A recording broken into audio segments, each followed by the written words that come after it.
It was right at the beginning of the pandemic. Things were so tough. Have they gotten any better for you? Well, I mean, it's we just been coming up on serving 100,000 meals here in our restaurant with our partnership with World Central Kitchen. So I take enormous amount of pride in that.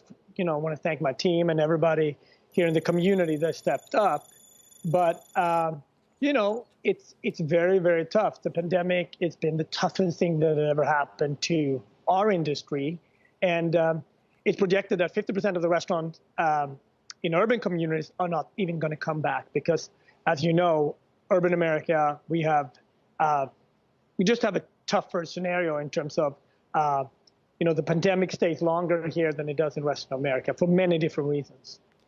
How are you thinking about the reopening process as now we sort of inch towards that day when you'll be allowed to start serving customers again?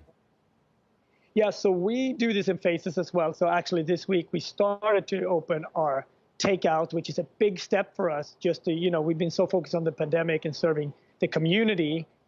Now starting takeout this week here in Harlem. Next week I'm starting takeout in my restaurant in Miami as well. So that's one major step for us. And then hopefully we can start open back up for normal customers by the, you know, once the governor and the city tells us we're ready to do that. But we can't wait to invite customers back and learn about this new normal, right? Serving with mask, gloves, you know, so creating a safe environment. You know, we have a lot of space at Red Rooster, so we're fortunate, so we will definitely space it out.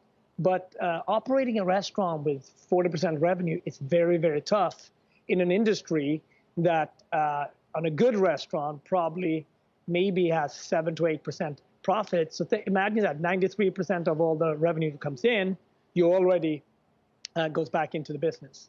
You know, I happened to be looking around today on the internet, and I came across by happenstance, frankly, an op-ed that you wrote in Eater this week, as a matter of fact. It may have even been yesterday. The headline being, "The best thing I can do for Harlem right now is feed people."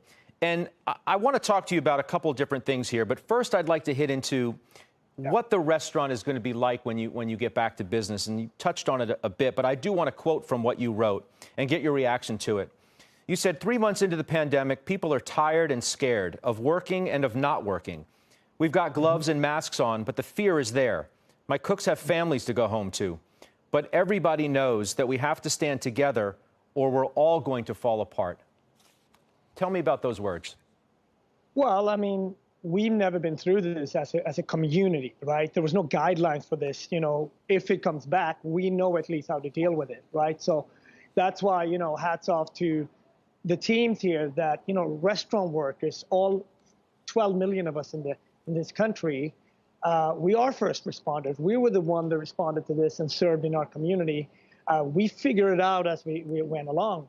Mask, gloves, social distancing, how are we going to do that? There was no guidelines. We had to figure that out.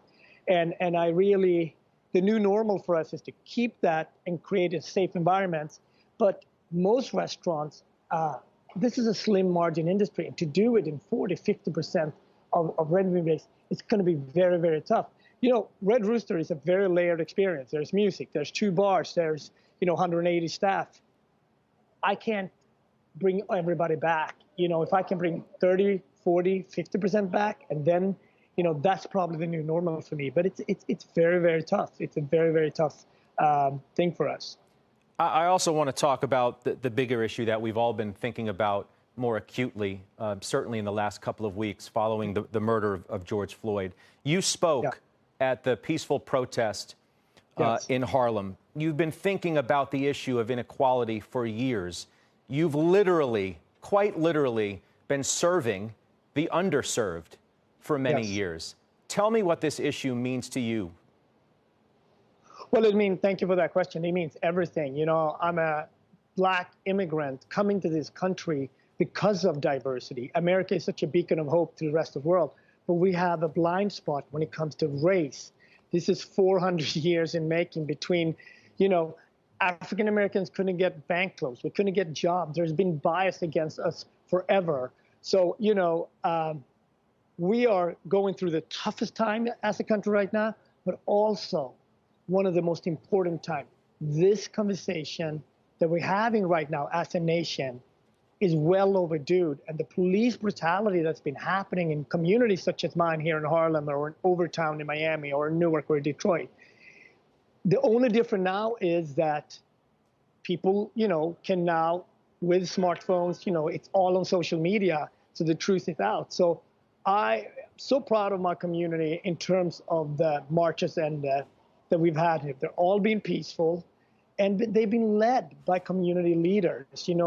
Hundreds and thousands of people are coming together, and not only in America, right? This is happening everywhere.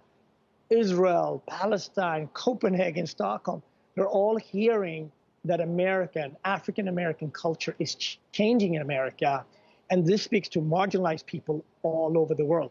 So as much as we have to go through this tough time right now for my business, it's the most important time at the same time. And I draw a lot of inspiration from the Black Lives Matter movement. And it's a conversation that is long overdue to create a fair, just society.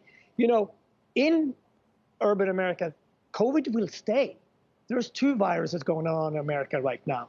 There is the virus of COVID that we will actually solve in a year or so, right?